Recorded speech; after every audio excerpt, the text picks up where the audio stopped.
Welcome to Flipping Tables, where we bring all of our religious thinking to Jesus, who flips the table for his upside-down kingdom. I'm Julie Sexton, and I'll be your host.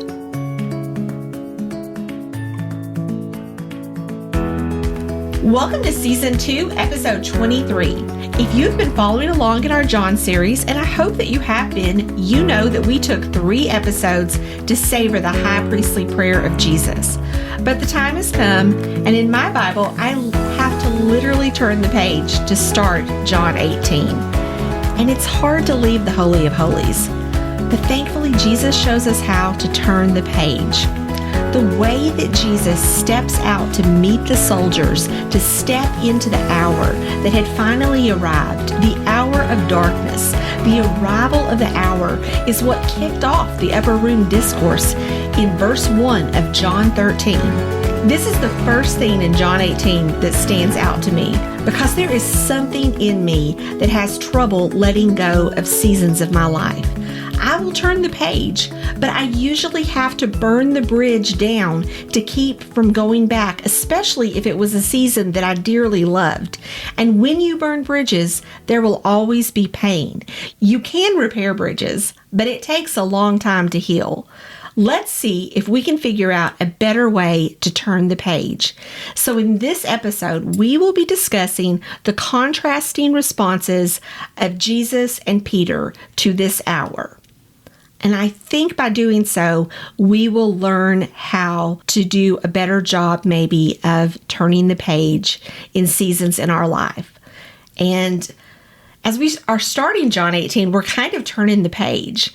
And I'm happy to have Kimberly Daniels back at the table today. She serves on my board of directors for my nonprofit Flourish, and she edits every podcast episode, every single one of them.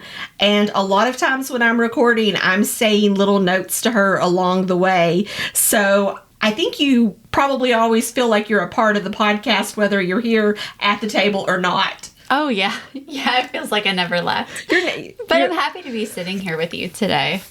And I loved your episodes with Mary Beth on John 17. They were just so wonderful. It's such a good chapter. Mm-hmm. And I think that I have my love for it has just grown exponentially. Yeah. And I remember in the last episode that we recorded, we talked about you at the end because her bright spot kind of coincided around, a recent tragedy that had happened in our community that, one of your nieces had was a friend to this young man who passed away. And it just was healing to me to have that conversation. Yeah. Yeah. I love the way that her church stepped up and met a need in the community. It brought tears to my eyes as I was listening to it. So I loved it. And I love the way that you all broke down the passage. It's hard to transition into what we're going to talk about tonight. I know, because before we started recording, we both mentioned how, like the movie The Passion, I've only seen it once, and once was enough for me. Mm-hmm. And it's so hard. Yeah, it's important, but I don't want to think about Jesus suffering. I just don't want to. I mean, if it was up to me, I'd probably skip these chapters. Yeah. Yeah, and I just watched episode 1 of season 4 of The Chosen. And in that episode, John the Baptist was beheaded. And you can just the feel of the heaviness in the seasons as they're going to be going forward. I don't know how many seasons they plan to make. I think it's like maybe 7, but so we have difficult times coming ahead. Yeah. And so, the show has been such a joyful experience to watch, to see the Bible come to life. And then when you get to a chapter like John 18 and you start thinking about like, oh wow, this is when it gets real. Mm-hmm. And this is so important, but no one's ready to watch that in this TV show that we love so much. Right. It reminds me of, there are a couple novels that you and I have read that were like, we liked reading it because we can control like what we see with our mind, but I don't think I could handle it if it was in a movie form. Yeah. Or just even reading it. I don't like to.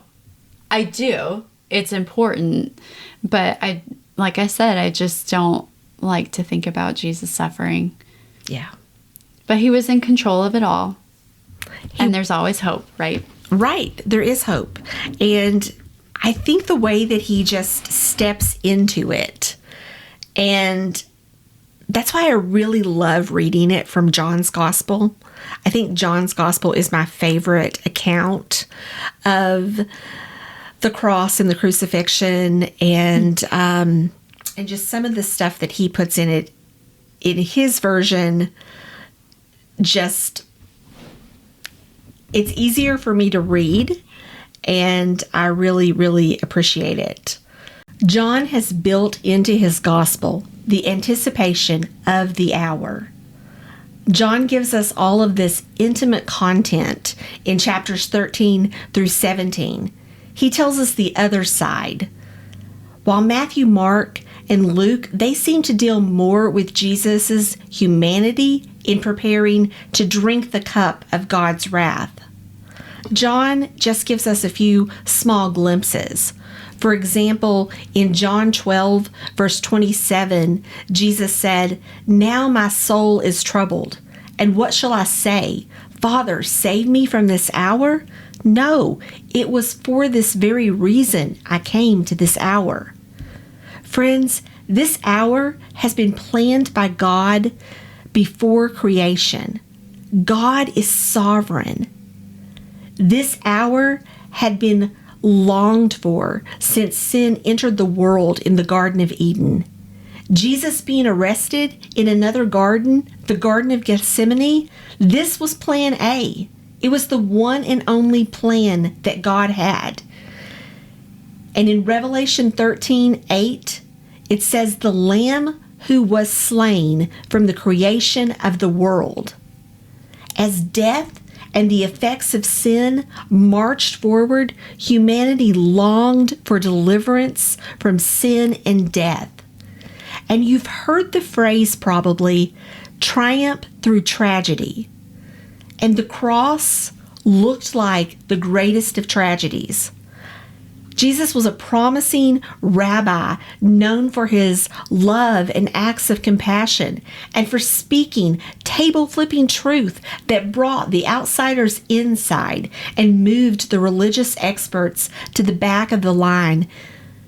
However, in the hands of the sovereign God, the tragedy actually is the triumph.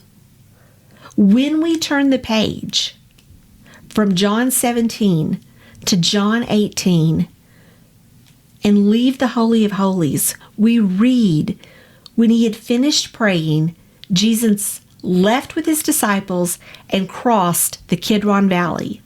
On the other side, there was a garden, and he and his disciples went into it. And before we read past verse 1, I want to point out something that's sort of easy to miss. It's something that I've seen for a long time, and I don't know why. John, he doesn't use the word Gethsemane. And the other Gospels, they don't use the word garden. And like I've said, John doesn't mention the struggle and agony Jesus went through in Gethsemane. He does know about it because, as one of the other Gospels writes, Jesus had taken John and Peter and James, that inner circle, and had brought them further into Gethsemane to be with him as he suffered with the cup of God's wrath that was before him. And I am so thankful that John wrote this way, because when I read the word garden, It takes me back to Eden, and that was his purpose. We know that John wrote much later than the other gospel writers, and he had plenty of time to ponder everything that had gone down. So John, we know, chose every word with purpose. So what is the purpose of using the word garden and omitting Gethsemane? Besides that, it wasn't common to call it the Garden of Gethsemane in John's day. I mean, it's normal for us. I mean, I've been to the Garden of Gethsemane, and that's the way I always refer to it.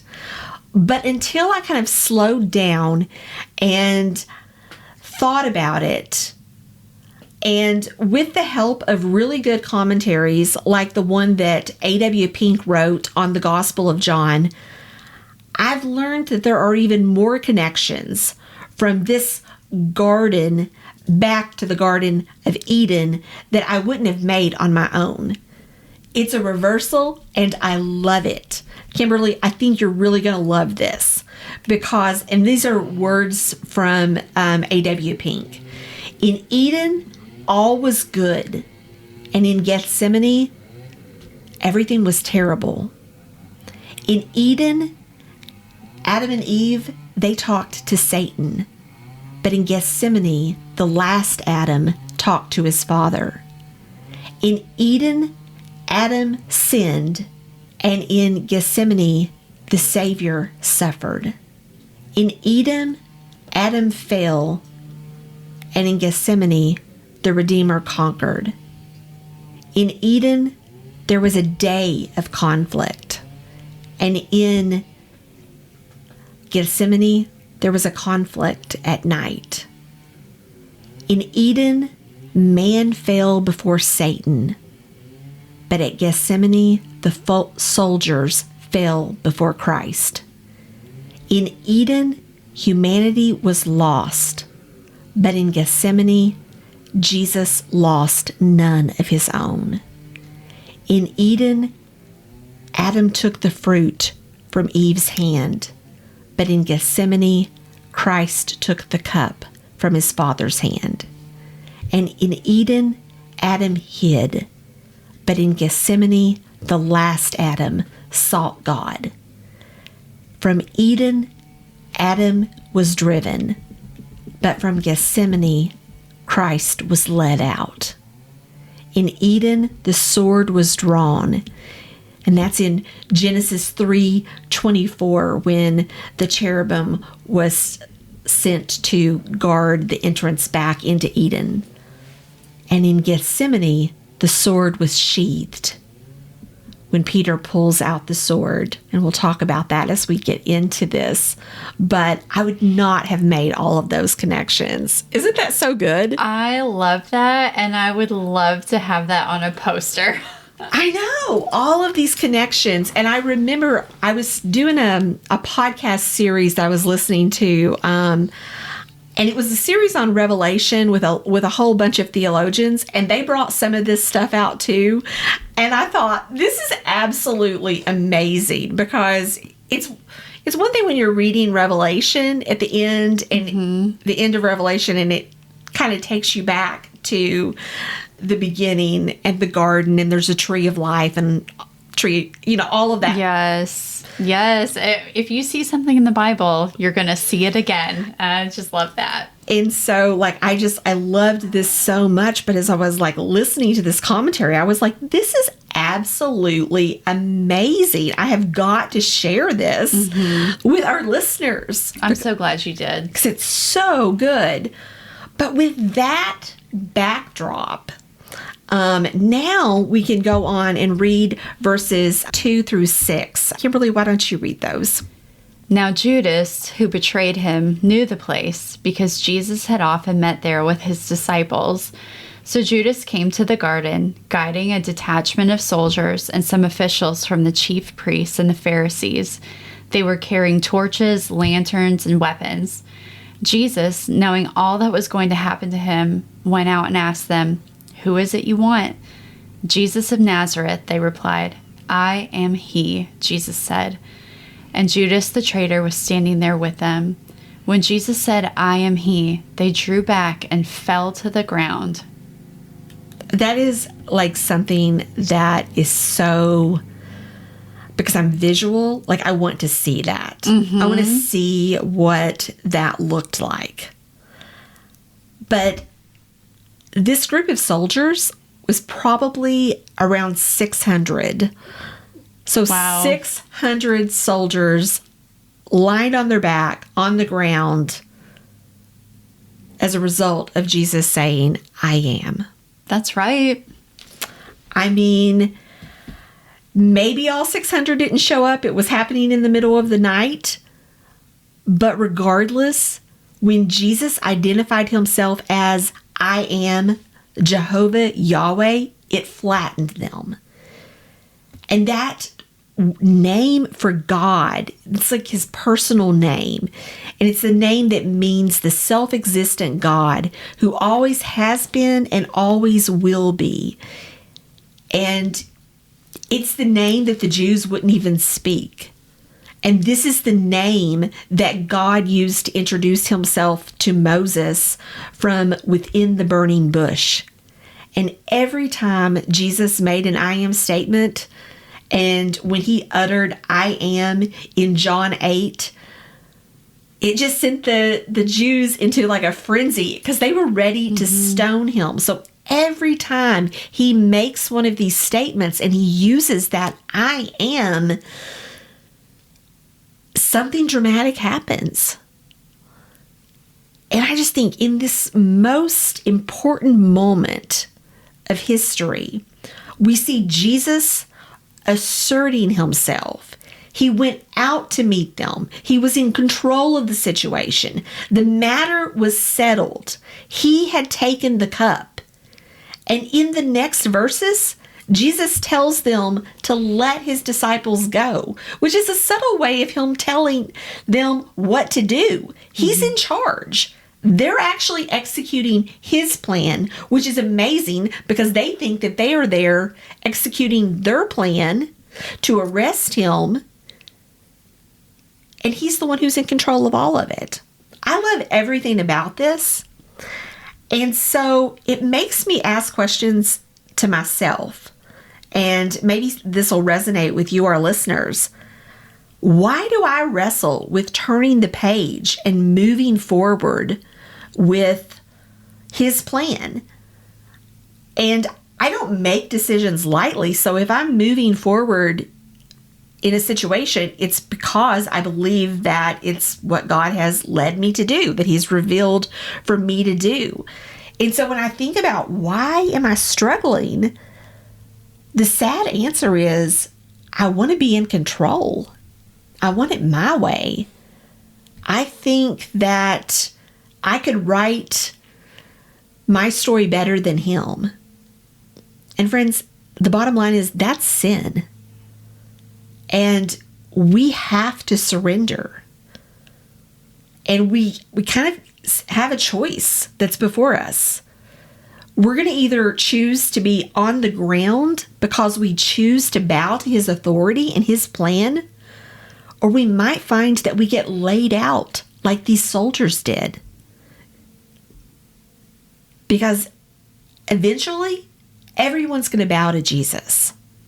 That is where everything is headed. And so I've been kind of like thinking through this, and I want to be a maturing Christian. And when I think about what is a maturing Christian and how does a maturing Christian handle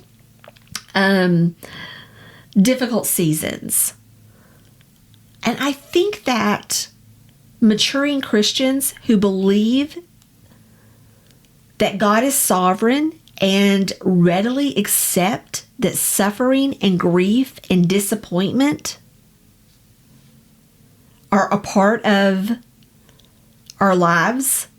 That's not the stuff that we choose. That's the stuff that we would write out of our story if we could. But Jesus said that we were going to have trouble. And we know from history that this is true. Everybody has seasons of suffering and grief and disappointment.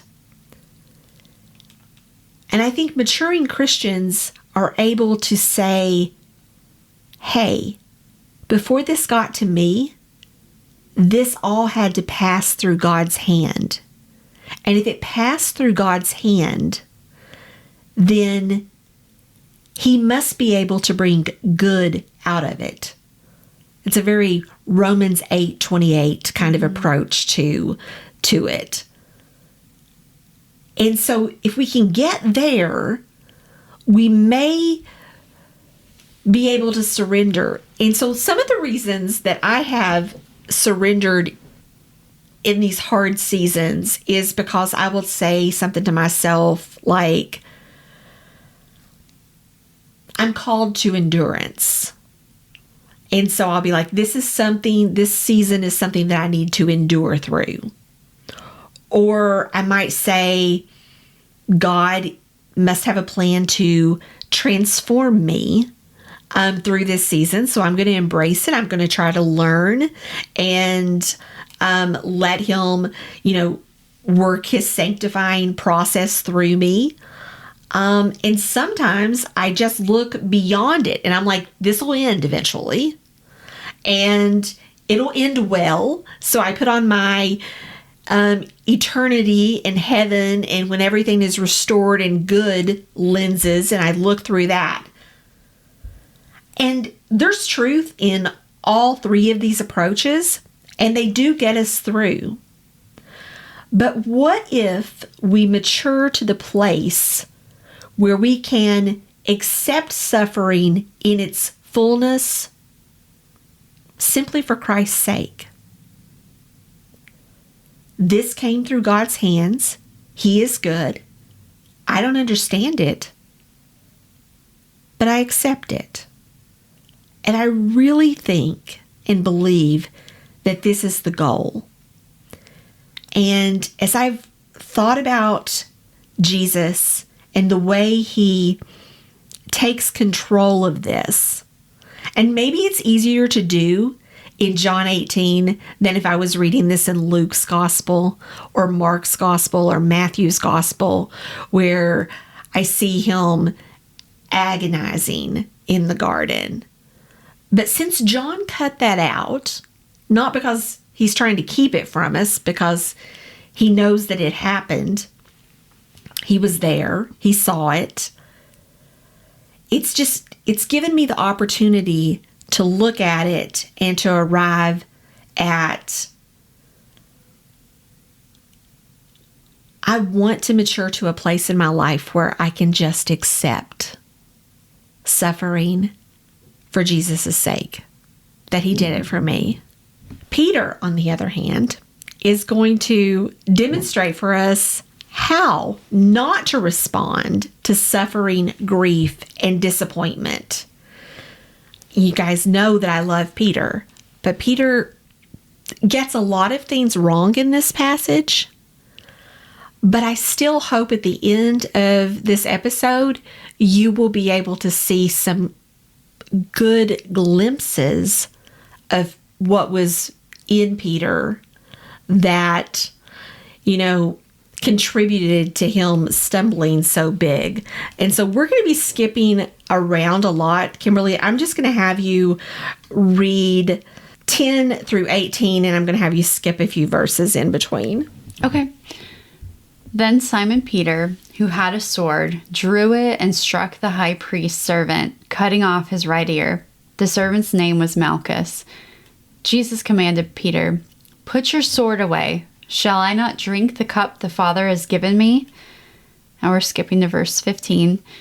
Simon Peter and another disciple were following Jesus. Because this disciple was known to the high priest, he went with Jesus into the high priest's courtyard. But Peter had to wait outside at the door. The other disciple, who was known to the high priest, came back, spoke to the servant girl on duty there, and brought Peter in. "You aren't one of this man's disciples too, are you?" she asked Peter. He replied, "I am not." It was cold, and the servants and officials stood around the fire they had made to keep warm. Peter also was standing with them, warming himself. Thanks, Kimberly. And I know it's a little choppy to read it that way, but I just wanted to just put these two scenes like really right beside of each other, and just so we can just focus on Peter, because he's not doing very well. He took out a sword and he cut off an ear. And I thought, why an ear? Like, have you ever thought about that? Like, yeah. Why did he cut off his ear? Was he just like... just swinging and just hitting anything he could? Kind of flailing around? I mean, what was going on? But I sat and I just thought about it, and I was like, why an ear? And I don't know, but maybe it's to demonstrate that Peter's way to reverse the fall would be to cut off the listening to the enemy. And I think that was just what was speaking to me, because I was thinking, like, if you go back to the garden and you didn't listen to the enemy, that would have stopped some things, but it wouldn't have been, the end all.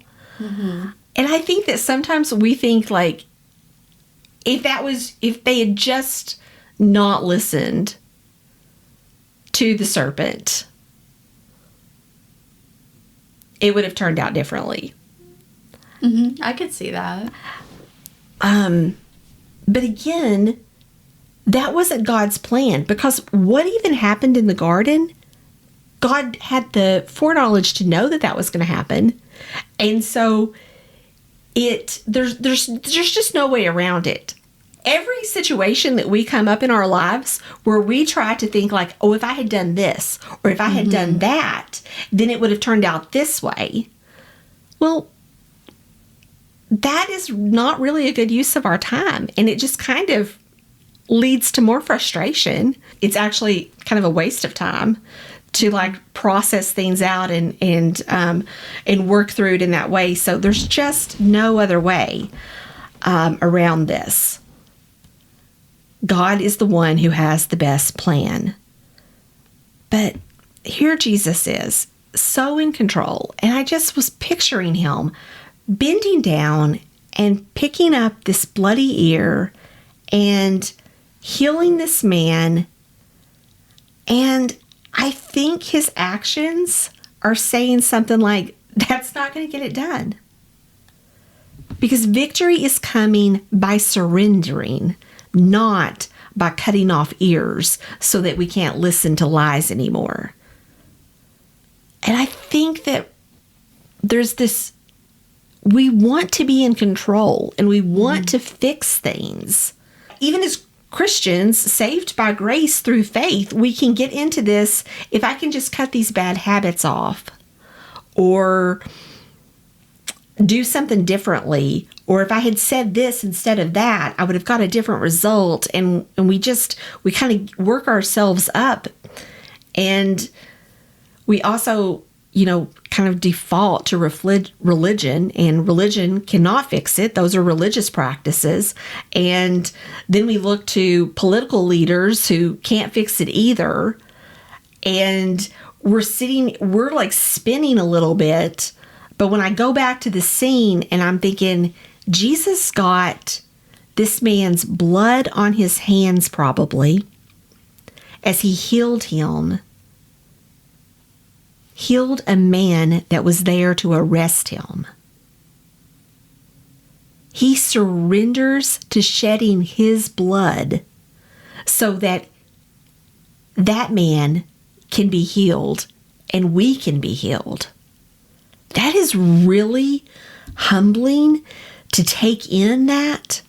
Mm-hmm. And I wanted you to go up to read farther as we see after the rest of the disciples have ran away, Peter's still trying to follow.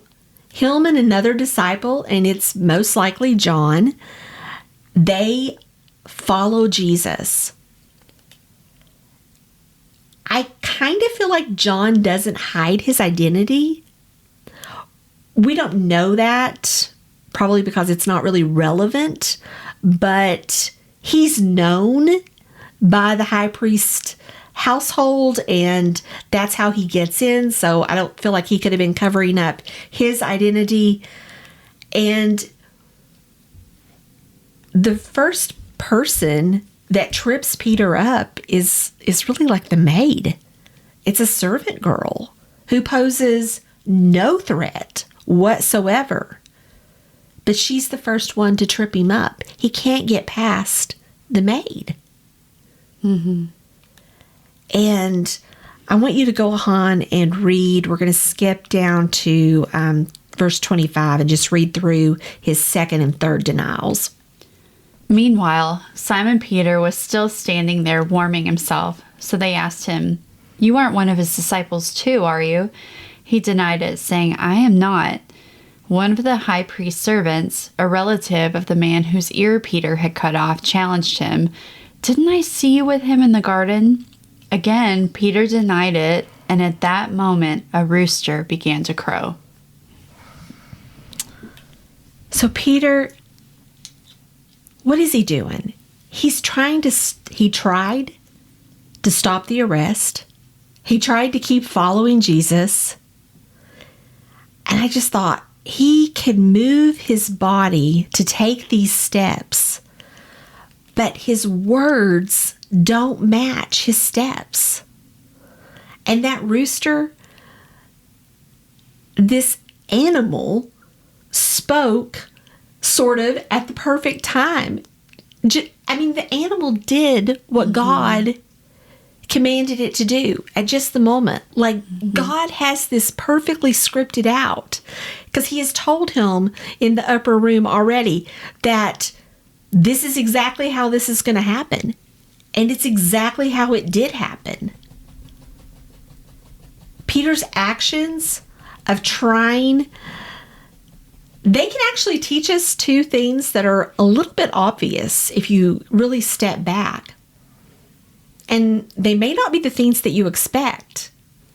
But I see Peter as courageous and that he loved Jesus. And you're like, he just denied him 3 times. He used a sword but here's the thing. He didn't run off and hide like the others. Even after he had fumbled with the sword, he wanted to know what was going to happen to Jesus because he loved him. I mean, you guys, one man drawing a sword against 600 soldiers, that takes courage. There's no denying it. There's no question. Peter was the most courageous among the disciples.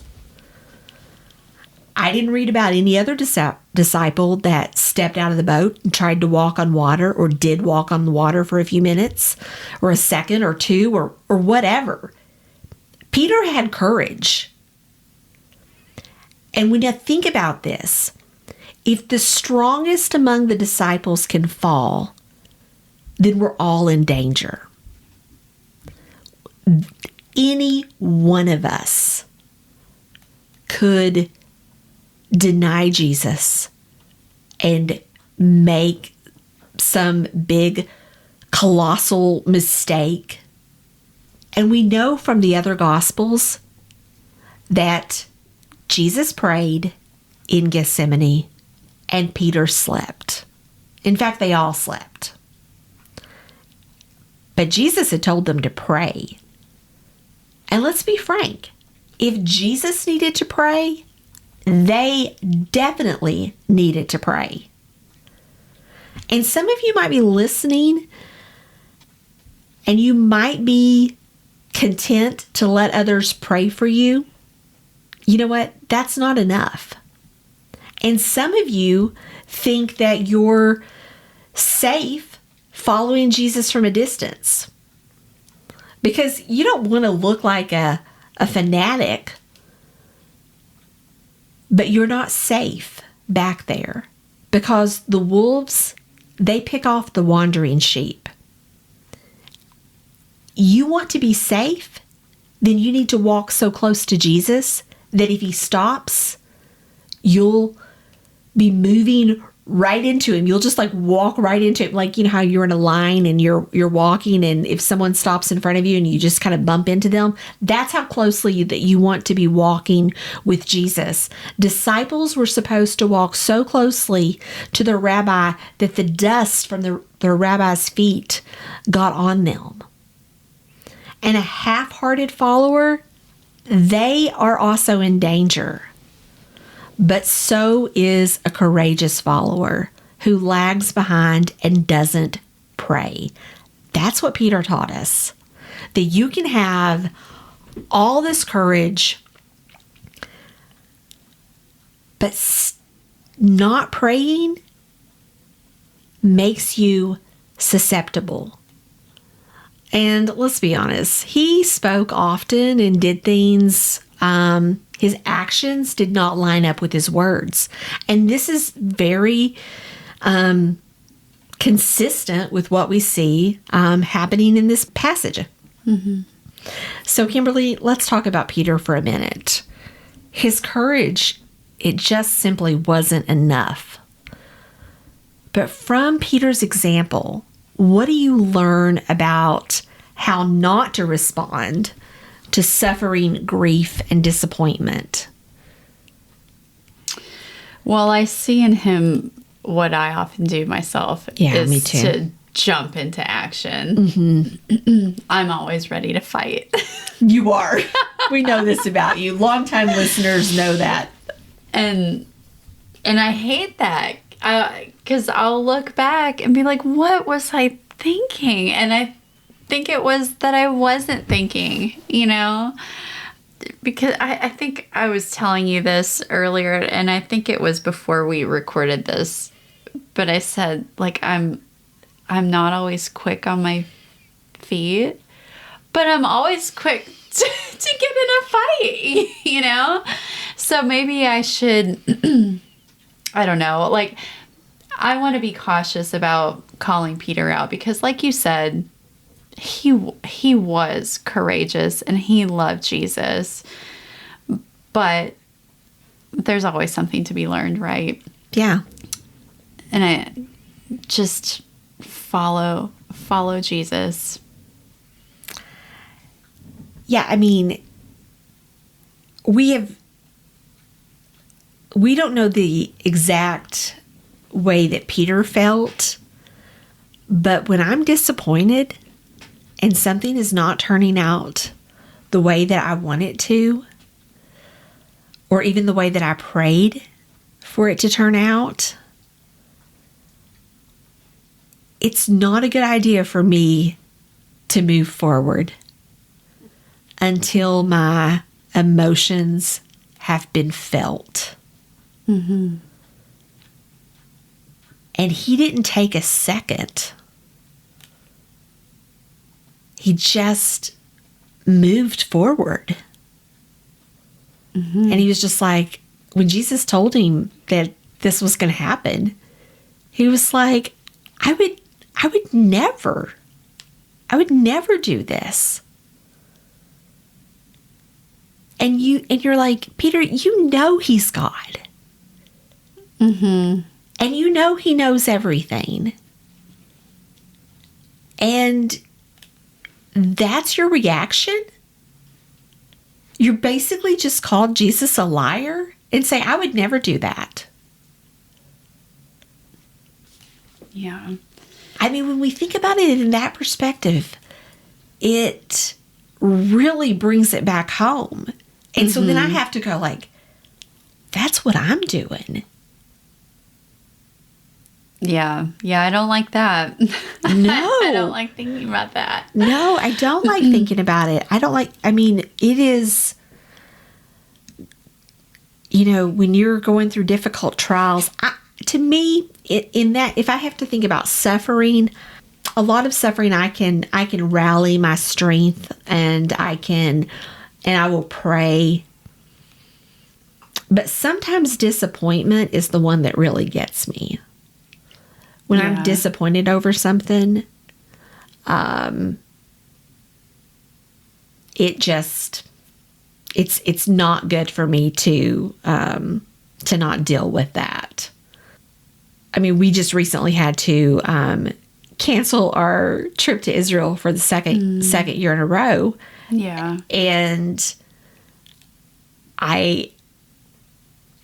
someone told me, they said, "Oh, I'm sorry you had to cancel your trip." And I said, "No, you're not, because you didn't want us to go because you thought it was unsafe." And I was just like, I should have said that. But it was because I still hadn't worked all the way through my disappointment. Mm-hmm. I was just still too emotional. Like that was a decision I probably needed to sit on for like weeks before I told people, because it was going to take me that long to process that disappointment. Yeah.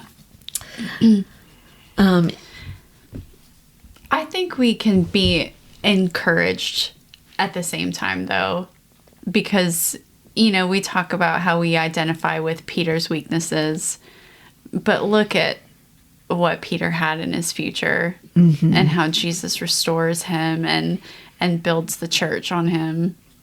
It wasn't the end.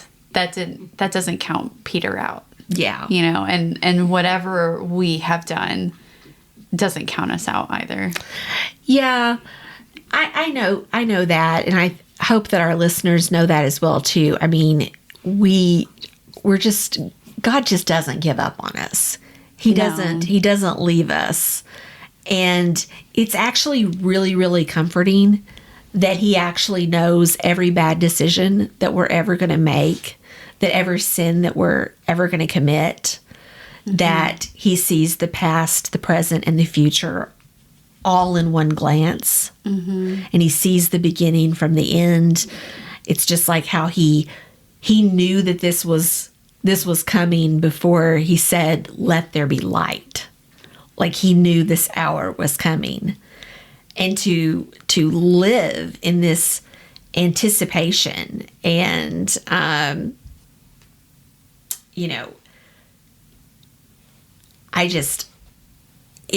it's really mind-blowing, because we can't comprehend that type of insight and knowledge.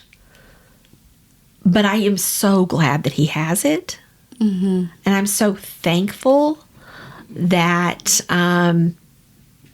he knows all of these things about me and you and all of our listeners. And he loves us.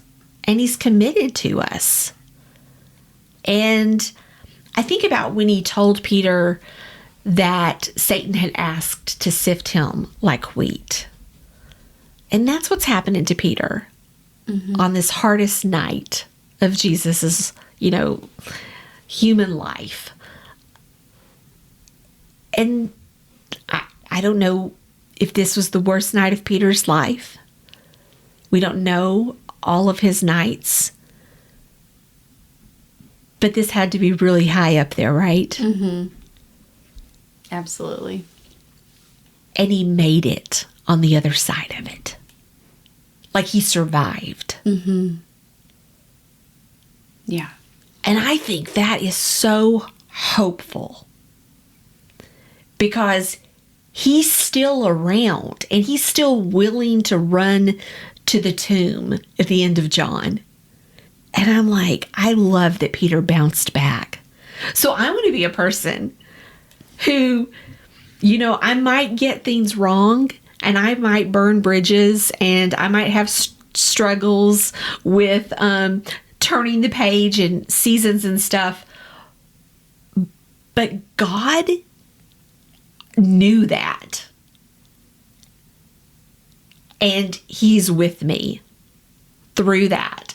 And so I hope that lifts people up and encourages them. So we may have turned the page in John, but spending time in the Holy of Holies is where you will find your place of refuge. Peter teaches us what happens to the courageous when they don't spend time praying. Praying won't always change the circumstances, but it will change you. And we have a Savior who will sit with us in our disappointment and in our sins that we're having a hard time letting go of, and he will stay there with us until he can get us to the other side of that. And I think that's really encouraging. Oh, yeah. I love that. So I think we should probably, this has kind of been a heavy episode and a little hard, and an episode that's difficult to make conversation through because it's so... Right. How do you have bright and cheery chit chat and then talk about denying Jesus? Denying Jesus and Jesus being arrested. I mean, these are just things that we don't like to talk about and think about because we see ourselves on the wrong side of it. But at the same time, we see him just being amazing and awesome.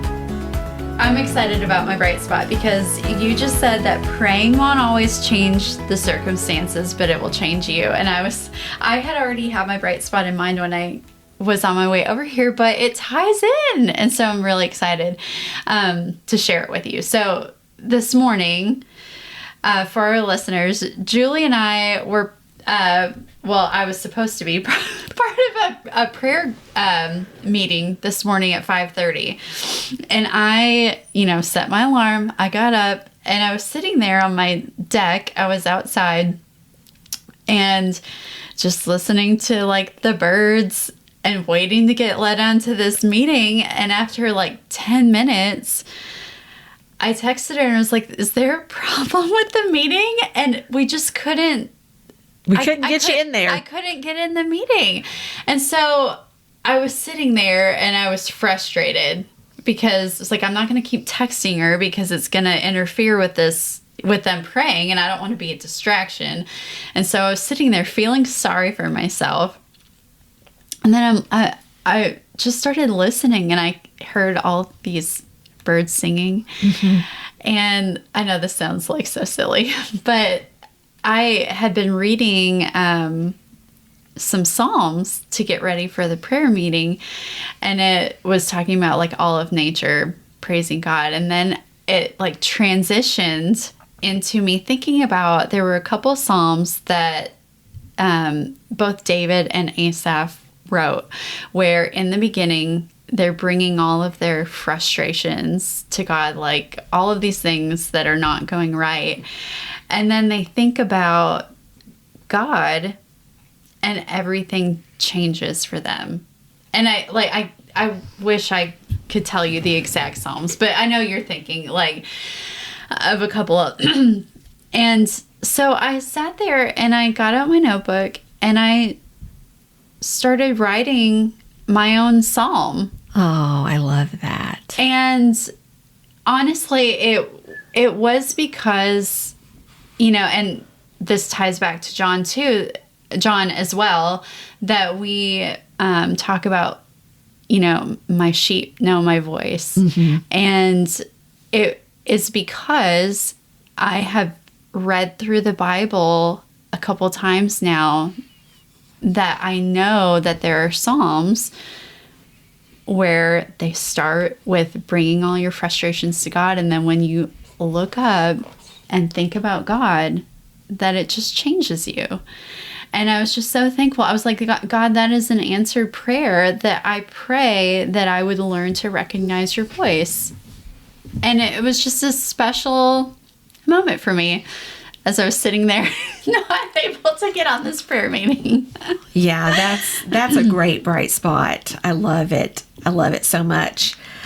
And as you were talking about it, when I think about how I journal my prayers, and I've never thought to call them Psalms, but that's really what they are. Yeah. Because, I start off usually praising God, and if I'm working through something, and in the last few weeks I have been, and he just has met me in those places. And so, I love that. I'm sorry that you missed our prayer meeting, but I guess I was okay on my own. You did okay. You did okay.